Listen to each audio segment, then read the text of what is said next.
So we've talked about our name, and we've talked about our philosophy of ministry, and we've talked about our strategy of ministry on a weekly basis. Now, sort of the last piece to it is how does our weekly combine with our overall event programming to create sort of a whole picture of what all the different pieces look like together. And so the best way to illustrate this is to look at the year of middle school ministry as a roadmap. And it starts over here with fall retreat. And fall retreat is vital, we really feel like, because it's the place that students first come into to the middle school ministry and connect with other students and other leaders and go from sort of a one grade based ministry that they had in children's church and in Wednesday night programming in the children's ministry to 3 grades all mixed together. And so we really think fall retreat is vital, and we want to strongly encourage students to always be a part of our fall retreat. And then they start going through sort of our weekly programming here throughout the year.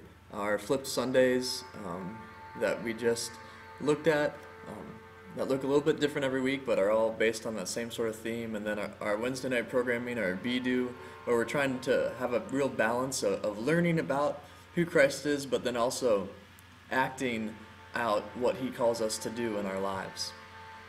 And then during our year, we have what I like to call on-ramps, and these are easy ways for people that aren't a part of our ministry to come and join us in what we're doing.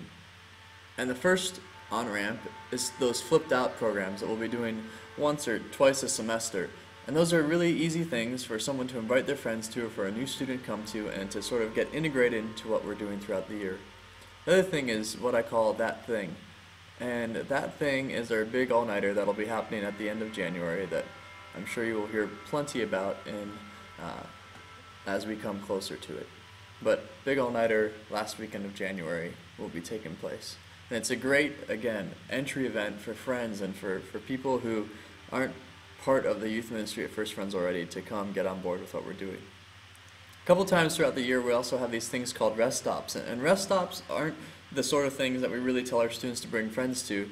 Instead, we encourage them to just come themselves and to take some time away from the busyness of life and to just spend some time together. And so spring retreat is one of those times. And we'll have probably a smaller group than we would have at fall retreat or at our other big events, but that's okay because spring retreat is going to be a time to really dig in and grow in our relationship with God, to take a step away from the rest of the world and to have a little mini rest stop to think about our relationship with God.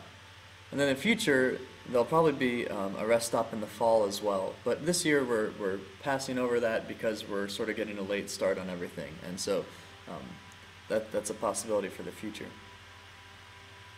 Throughout the whole year, you'll see this solid yellow line like you'd find in any road.